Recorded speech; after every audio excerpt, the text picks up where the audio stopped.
ট্রাম্পের বিরুদ্ধে মামলা করবে চীন। কেন এই মামলা করবে চীন? ট্রাম্পের খ্যাপাটে স্বভাবে কি মাসুল গুনতে হচ্ছে চীনকে, আর যার কারণেই বিশ্বমোড়লের নামে মামলা করার কথা উঠে এসেছে?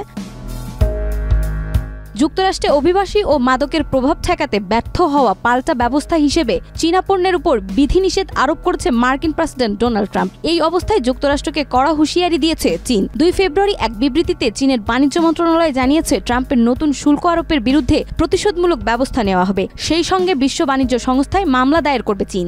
সানবিট সব দিবে সামাল। সানবিট ম্যাজিক প্রেস, ডিশওয়াশিং এর মাথা ঘোরানো সলিউশন।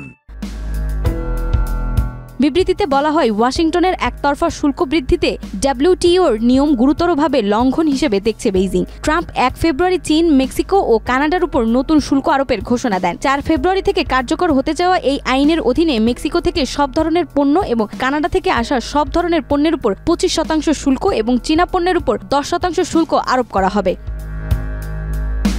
নিজস্ব সমস্যা সমাধানে যুক্তরাষ্ট্র অসহায় বলে উল্লেখ করা হয় চীনের বিবৃতিতে। বলা হয়, এটি চীন ও মার্কিন যুক্তরাষ্ট্রের মধ্যে স্বাভাবিক অর্থনৈতিক ও বাণিজ্য সহযোগিতাকে ক্ষুণ্ণ করে। চীনা বাণিজ্য মন্ত্রণালয় আরও বলেছে, বেইজিং তার নিজস্ব অধিকার এবং স্বার্থকে দৃঢ়ভাবে রক্ষার জন্য অনুরূপ পাল্টা ব্যবস্থা গ্রহণ করবে। যুক্তরাষ্ট্রের উচিত অন্য দেশকে শুল্ক দিয়ে হুমকি দেওয়ার পরিবর্তে অবৈধ মাদক আমদানির মতো বস্তুনিষ্ঠ ও যৌক্তিকভাবে নিজস্ব সমস্যাগুলো দেখা ও মোকাবেলা করা।